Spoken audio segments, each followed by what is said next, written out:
이 시간 우리 같이 말씀 보겠습니다. 오늘 금요기도의 말씀 미련한 자처럼 살지 마라 라는 제목으로 우리 잠언 말씀 함께 나누도록 하겠습니다. 우리가 지금 잠언 말씀을 계속 읽고 있습니다. 오늘 16장, 17장, 18장 여러분들이 한번 읽으셨을 겁니다. 잠언 전체 구조에 대해서 반복해서 말씀드리는데 그 부분을 우리가 머릿속에 좀 넣고 그 안에서 아웃라인을 잡고 그렇게 우리가 말씀을 좀 보면 좋을 것 같습니다. 1장에서부터 9장까지는 서론부라고 했습니다. 그 부분에 대해서 지혜자와 음녀를 상반되게 나오고 그 이야기를 풀어갔던 것을 우리가 기억합니다. 그리고 그 다음부터 10장부터는 개별 잠언 모음집입니다. 거기에 속하는 부분이고 지금 여러분들이 이 부분을 좀 읽고 있는 겁니다. 특별히 어제까지 읽었던 부분이에요. 10장부터 15장까지는 의인과 악인에 대한 잠언, 의인과 악인에 대한 잠언이 집중적으로 등장합니다. 의인과 악인. 물론 다른 것도 있지만 이제 집중적으로 그 부분이 등장한다는 것이고요. 그 다음에 이제 16장부터 오늘 읽었었던 16장부터는 보다 좀 다양한 교훈들이 나옵니다. 그 중에 오늘 우리가 같이 볼 17장은 미련한 자에 대한 말씀이 주된 모티프로 등장합니다. 미련한 자의 잘못된 삶의 모습, 이렇게 그것을 설명해요. 그리고 미련한 자의 빗대서 지혜로운 모습을 그려냅니다. 그러니까 지혜로운 자는 어떻다라고 얘기하지 않고 미련한 자는 어떻다라는 걸 얘기를 해요. 그럼 미련한 자를 따르라는 겁니까? 그게 아니라 미련한 자를 보면서 그를 반면교사로 삼아서 지혜로운 길을 따라가라 이거죠. 그래서 독자들에게 미련한 자를 보여주면서 지혜로운 자에 대한 얘기를 교훈하고 있는 것입니다. 오늘은 그 중에서 14절까지 내용을 좀 보려고 합니다. 먼저 1절에서 3절은 어리석은 자의 가정을 묘사합니다. 마른 빵 한 조각만 있어도 화목한 것이 먹을 것을 많이 차려놓고 싸우는 집안보다 낫다. 이 말씀으로 시작을 하는데요. 문자 그대로의 내용에서도 알 수 있지만 이제 마른 빵 한 조각이 있어도 화목한 게 먹을 게 많이 있는 집안보다 낫다. 이제 이 얘기죠.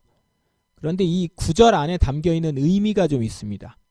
먼저 뭐냐면 어리석은 자의 삶은 결국 다 드러난다라는 겁니다. 이게 무슨 의미냐면 하번절에 이 먹을 것을 많이 차려놓은 이라고 하는 게 단지 식사용 음식을 얘기하는 게 아니고요. 제사용 음식을 말하는 겁니다. 제사용. 그래서 그 개역개정에는 이게 제육이라고 나오거든요. 제육이 많은 것보다, 이게 이제 제사 음식이 많은 것보다 이 얘기입니다. 그러니까 마른 빵 한 조각, 여기서 제사 음식은 이제 화목제 음식이거든요. 보면 화목제 음식을 차려놓고 먹기 때문에. 그러니까 화목제 음식이 굉장히 많고 예배를 잘 차려서 예배를 드리는 것보다 그런 거를 다 못하더라도 마른 빵 한 조각으로 진짜 화목한 것이 중요한 거다. 이제 이 얘기거든요. 자, 차려놓은 음식이 풍족하다는 건 부유한 집안이잖아요. 그러니까 어떻습니까? 지금 뒤에 하반절에 나오는 집안이 어떤 집안이에요? 겉보기에는 예배를 잘 드리는 신앙적인 가정입니다. 화목제 음식을 잘 차려놨으니까요.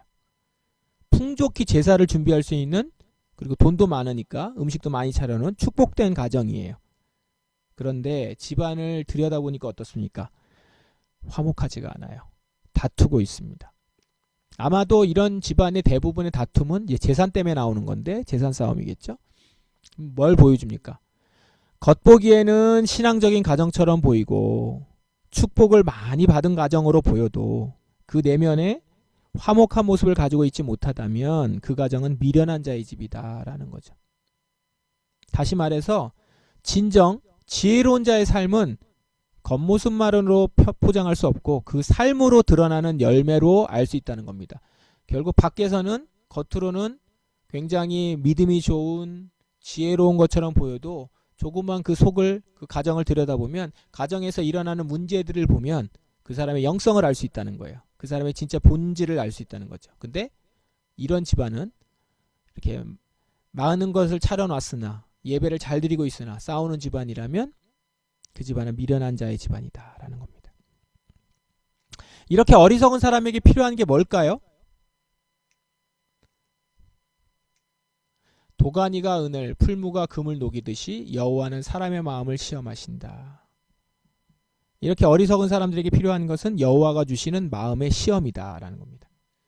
하나님은 그 마음을 시험하시고 훈련하시고 연단시키신다라고 하는데 그 연단을 받아야 한다라는 거예요. 겉으로 나타나는 종교적 행위와 물질적 과시로 자신을 속이지 말고 하나님 앞에서 내면이 다듬어지고 성장하고 변화되는 훈련을 중요하게 여겨야 된다. 그래서 미련함을 떨쳐버리고 지혜로운 자로 서야 된다라는 것이죠. 마음을 고치시는 이 값어치를 귀하게 받아서 그것에 받아들여서 변화되어야 하고요. 그렇게 변화될 수 있어야만 진정 지혜로운 사람, 지혜로운 가정을 꾸릴 수 있다는 겁니다. 그래야 결국 본연의 모습이 드러날 수밖에 없는 이 가정, 그 가정의 일상을 보면서 그 사람의 영성, 본색이 드러나는 것인데 정말 마음이 바뀌어야지만, 연단되어야지만, 그리고 그렇게 해서 변화되어야지만 진정 지혜로운 가정으로 그런 지혜로운 가정의 모습을 보일 수 있다라는 것이죠. 이어서 4절에서부터 6절은 계속해서 악한 자의 모습을 보여줍니다. 악한 자들의 모습이 어떤가 하면 악을 행하는 사람은 악한 말을 따르고 거짓말하는 사람은 험담의 귀를 기울인다. 악한 자의 특징 중 하나는 악한 말에 쉽게 귀 기울인다는 겁니다. 그러니까 자기가 악하니까 악한 말을 따르고 자기가 거짓말하니까 험담하는 것에 귀 기울인다라는 거예요. 이것을 다르게 얘기하면 험담에 귀 기울이는 사람은 거짓말과 남을 헛듣는 일을 쉽게 하는 사람들이다라는 것을 알 수 있는 거죠. 내가 험담에 귀를 기울인다? 그 사람이 그 험담을 좋아하는 거잖아요. 거짓말하는 사람이라는 겁니다. 이들의 모습은 5절에 더 자세히 언급되는데요. 가난한 자를 비웃는 사람은 그를 만드신 분을 멸시하는 것이며 남이 망하는 것을 기뻐하는 사람은 절대 벌을 면치 못할 것이다. 이 말씀은 악한 말을 가까이 하는 자들이 가난한 자를 비웃고 억압하고 있음을 전제하고 있죠. 그러니까 그 4절을 받아서 5절로 가면 이 사람들이 가난한 자를 비웃고 있는 거구나 이거거든요. 그러니까 험담하고 악한 말을 따라서 가난한 자들을 멸시하고 비웃고 있고 남이 망하는 걸 기뻐하는 거예요. 그렇죠? 험담하면서. 그런데 이런 행동들은 어떤 거라고요? 가난한 자를 지으신 여호와 하나님을 멸시하는 행동이래요. 우리는 이런 모습을 경계해야 된다는 겁니다. 지혜의 길을 따라가는 사람들은 처음부터 악한 말에는 귀 기울이지 않아야 돼요. 그러니까 이거는 그냥 들려오는 거잖아요. 또 듣게 되는 거잖아요. 여기서부터 다시 시작하는 건데 지혜로운 자들은 이거부터 하지 않는다라는 거죠. 듣는 것부터 하지 않는다라는 거예요. 따르지 않는다는 겁니다. 우리 그 앞부분 1장부터 9장까지 읽으면서 음녀를 조심하라고 했잖아요. 여기에서 계속 얘기하는 게 뭐냐면 음녀를 애당초 만날 자리로 가지 말라는 거예요. 거기서 지혜를 찾지 말라는 거예요. 그 음녀의 소리를 따라가 보면서 뭐 괜찮지 않을까? 이런 생각하지 말라는 거예요. 딱 끊으라는 거거든요. 그러니까 애당초 듣지 말아야 된다라는 걸 얘기하는 겁니다. 그랬을 때 우리가 악한 자 그리고 어리석은 자의 길로 들어서지 않게 될 것이다. 내가 뭐에 귀 기울이는가를 한번 보십시오. 그 귀 기울이는 것을 우리는 따라가는 것이거든요. 결국 그거는 우리가 약한 자, 가난한 자, 남이 망하는 것 이런 거를 기뻐하는 길로 가는 악한 자들의 행보가 그렇다는 겁니다. 그 다음에 이제 연이어서 나오는 6절이요. 손자는 노인의 면류관이고 부모는 자식들의 자랑이다. 이 말이 좀 연결이 좀 안 되는 것 같아요. 그죠?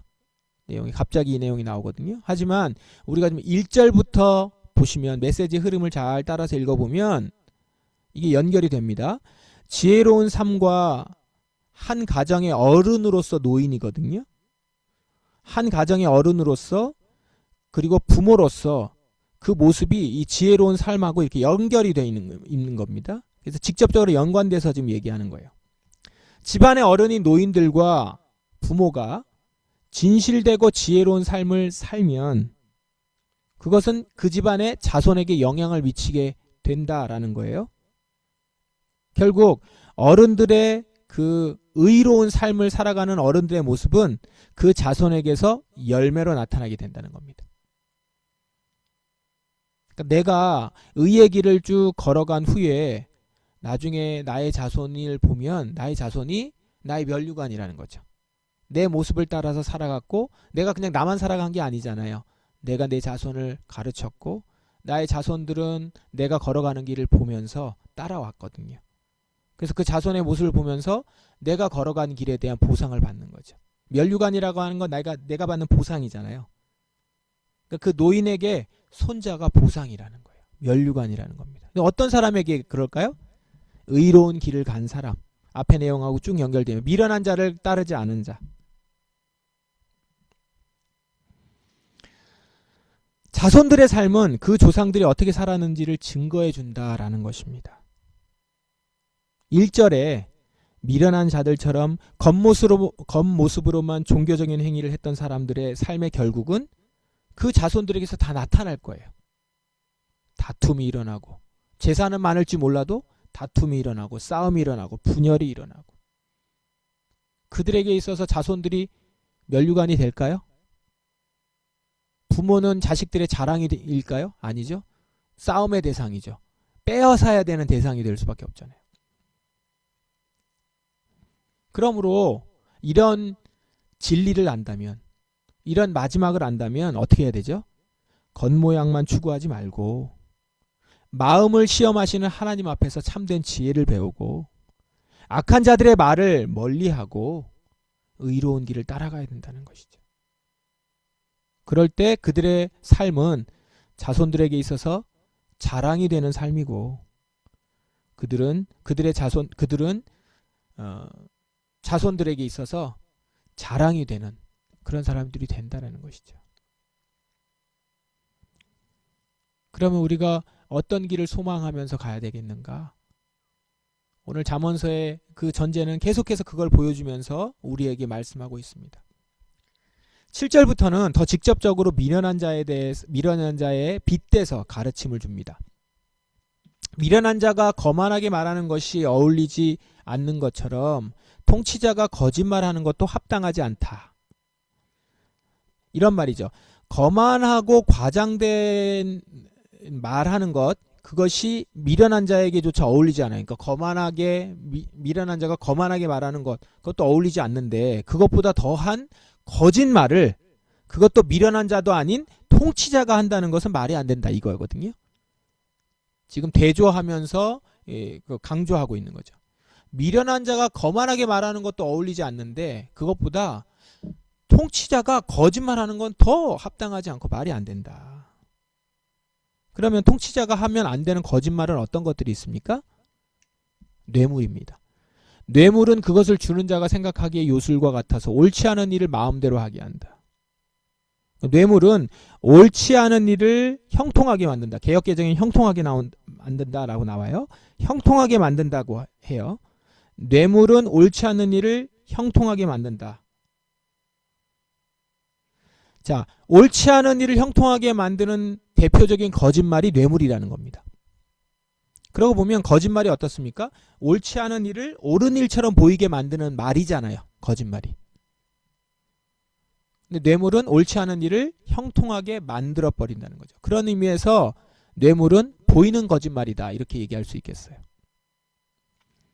현실에서는 실제로 옳지 않은 일을 하게 만드는 요술 같은 힘을 보여주기도 합니다. 이 뇌물들이. 그런데 여기에 중요한 것은 이게 옳지 않은 일이라는 거예요. 즉 뇌물은 옳지 않은 일, 악한 일을 만들어내는 도구다라는 것이죠. 그러므로 잠언의 가르침으로 보자면 어떻습니까? 이런 일은 뇌물을 주는 일, 뇌물을 하는 일, 주고받는 일들은 이것은 반드시 그에 대한 대가를 받게 될 것입니다. 악한 것의 최고이기 때문에. 미련한 자가 거만하게 말하는 것, 그것도 혼날 일인데 통치자가 거짓말하는 것, 뇌물을 받는 것, 그거에 대한 대가는 반드시 받게 된다는 것이죠. 통치자의 거짓말이 심판받는 것은 먼 훗날의 일도 아닙니다. 현재 우리나라에서 증명되고 있지 않습니까? 지난 정부의 통치자와 그 가족들, 그리고 관료들, 함께했던 관료들, 대표적인 행위가 뭡니까? 거짓말이죠. 지금도 재판받으면서 보면 죄다 거짓말을 하고 있죠. 드러났는데도 거짓말하죠. 온통 거짓말, 그리고 또 뭐죠? 뇌물. 이걸로 점철되어 있습니다. 그게 다 드러나고 있어요. 이것은 반드시 심판받아야 되는 일이죠. 잠언의 이 진리가 우리 시대, 우리나라에 온전히 증명되기를 간절히 바랍니다. 그래서 정말 이 말이 진리이구나를 우리나라가 보여줄 수 있기를 간절히 바랍니다. 그래서 주님의 말씀이 오늘 이 땅 가운데 임하기를 주의 이름으로 축원합니다. 이 잠언의 지혜자는 미련한 자에 대해 경계해야 한다는 사실을 아주 생생하게 전달하고 있습니다. 12절로 넘어가셔서 새끼를 빼앗긴 암콤을 만나는 것보다도 미련하고 어리석은 자를 만나는 것이 더 두렵다. 새끼를 빼앗긴 암콤의 분노는 엄청나다고 해요. 만일 어떤 사람이 그런 암콤을 만나게 되면 억울하게 죽임을 당할 수도 있습니다. 매우 위험한 상황이죠. 그런데 미련한 자를 만나면 이와 같다는 거예요. 미련한 자를 만나면 새끼를 빼앗긴 암콤 만나는 것과 같다, 이렇게 생각하면 되는 거죠. 같이 함께 있는 것만으로도 억울한 죽음을 당하게 될 가능성이 매우 높다는 겁니다. 미련한 자를 만나고 있으면 그 자체로. 그러므로 어리석은 자, 미련한 자는 피해야 되는 거예요. 그게 상책입니다. 만나고 있으면 나는 괜찮아 라고 하면 안 되는 거죠. 새끼를 빼앗긴 암콤을 만나고서 괜찮을 거야 라고 하는 거는 그게 정말 미련한 거잖아요. 그런 것처럼 미련하고 어리석은 자를 만나면서 괜찮다라고 생각하는 것은 정말 지혜롭지 못하다라는 거죠. 어리석은 행동을 궁금해하거나 시도해보고자 하는 생각이나 행동은 일치하지 말아야 된다. 그러니까 우리가 어떤 어리석은 자가 하는 행동을 보면서 저렇게 살면 어떨까? 저런 건 한 번쯤 해봐야 되는 거 아닌가? 그리고 나서 내가 그게 잘못된지 알아야 되는 거 아닌가? 아니요. 그렇게 되는 거는 새끼를 빼앗긴 암콤을 만나는 것과 같다라는 것이죠. 그러므로 애시당초 끊어야 되는 겁니다. 계속 얘기하는 거죠. 어떤 자의 그 거짓말하는 얘기라든가 험담하는 얘기, 그거는 들으면 안 되는 거죠. 선을 긋고 벽을 쌓아서 그것들은 멀리 해야 되는 것이지, 그 앞에 가까이 있으면서 내가 시험 들지 않겠다, 나는 이걸 극복하겠다 라고 해서는 안 된다라는 겁니다.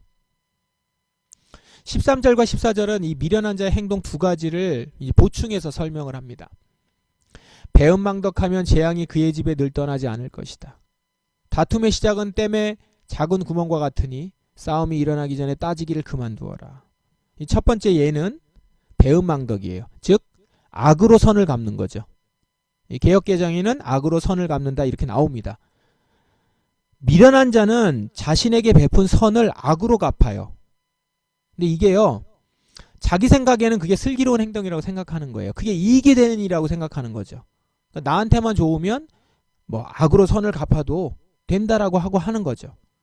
그렇게 생각하고 행동하니까 결국 그 집에는 재앙이 떠나지 않는다는 거예요. 이렇게 생각하는 자들이기 때문에 그들과 같이 길을 걷는다는 것, 그건 새끼를 빼앗긴 암콤을 만나는 것 같다라는 거죠. 그것보다 그게 더 나을지 모른다는 겁니다. 배은망덕한 삶이 아무렇지도 않은 거예요. 그런 자들과 함께 하겠습니까? 그런 자들과 손을 잡겠어요? 그런 자들의 삶을 따라간다고요? 두 번째 예는 미련한 자는 싸움이 시작될 때 그걸 가라앉히기는커녕 그 싸움을 더 키워서 완전히 관계를 무너뜨린다는 거예요. 어리석은 자들은 이 사소한 싸움도 큰 싸움을 만들어 버린다는 거죠. 다툼의 시작은 댐의 작은 구멍 같아요. 그냥 사소한 건데 이거를 갖다가 크게 만들어 버린다는 거죠. 사실을 그만둬야 되거든요. 그 입에 재앙을 불러일으키는 말과 행동들이 있고 옳지 않은 행동을 바꾸려는 거짓말들이 거기에 있어요. 그러니까 다툼이 시작되기 시작하면 거기에 험담이 들어가죠. 거짓말이 난무하죠. 또 자기 이익에 따라서 악으로 선을 갚죠. 이런 일들이 있으니까 자그마한 어떤 계기만 되면 그게 큰 싸움으로 번지게 된다라는 거죠. 항상 잠재적으로 그게 남아있을 것이다. 그러므로 그들과 함께하는 것은 완전히 무너지는 뚜기에 있는 것과 같다. 자, 여러분, 지금 잠언의 이 지혜자가 우리 독자들에게, 우리들에게 얼마나 애를 쓰면서 지금 설명하려고 하는지 느껴지세요? 어리석은 자들과 악한 자들과 함께해서는 안 된다. 선을 그어야 된다. 라고 지금 호소하는 마음이 전달되십니까? 주님이 지금 우리에게 하시는 이 말씀을 들으시기 바랍니다. 또한 그 마음을 헤아리시길 바랍니다. 그리고 그 마음으로 우리 자녀들에게도 또한 이 말씀을 그대로 전해줄 수 있는 우리가 되길 바랍니다. 오늘 말씀에서 우리는 정말 피해야 할 어리석음에 대해서 볼 수 있었습니다. 그리고 우리는 그 어리석음을 보면서 결심해야 됩니다. 첫째로, 겉으로 믿음 생활하는 모습만 추구하지 말고 진실되게 살아가기를 결심합시다. 내 마음을 연단하시는 하나님의 손길을 의지해서 진실되고 정직한 삶이 되기를 소망합시다. 나의 의로운 삶은 우리 자녀들, 자손들을 통해 드러날 것입니다. 여러분의 자녀들을 통해서 드러날 것입니다. 그들이 나의 면류관이 될 것이며 그 자손들이 우리를 자랑스러워할 것입니다. 그걸 기대하며 소망하며 오늘을 사십시다. 그래서 겉으로 드러나는 신앙 행위에 만족하지 마시고요. 진정 우리 삶이 진정성 있게 주님께 드려지는 예배자가 되기를 갈망합시다. 그래서 우리 교회에서 우리 가정에서 드리는 예배가 빵 한 조각만 있어도 참 화목제의 예배가 되는 온전한 교회, 온전한 가정이 되기를 소망합시다. 그리고 둘째, 항상 거짓말을 경계합시다. 궁극적으로 우리가 추구해야 될 삶이 바로 이 거짓이 없는 진실된 삶이라는 것. 한 사람이 정말 건강하냐 아니냐는 그 사람의 말에 거짓이 있느냐 아니냐로 알 수 있습니다. 의인이 어떤 사람입니까? 진정 내 속에 거짓된 것을 없애고 진실되게 되는 것이 의인 아닙니까? 그 마음에 거짓을 벗겨내는 거잖아요. 내 속의 생각을 가릴 것 없이 나의 삶에서 그대로 드러나는 것이 그게 진실된 삶, 거짓 없는 삶이죠. 가정의 예를 아까 든 이유가 뭡니까? 결국 가정에서는 내 본 모습이 드러난다라는 거예요. 그 가정 안에 다툼이 있다? 결국 그가 밖에서 무슨 말을 하더라도 그의 모습은 그거라는 거죠. 그렇게 드러나듯이 내 속에 있는 것을 바꾸지 않으면 이것이 바뀌지 않는다는 겁니다.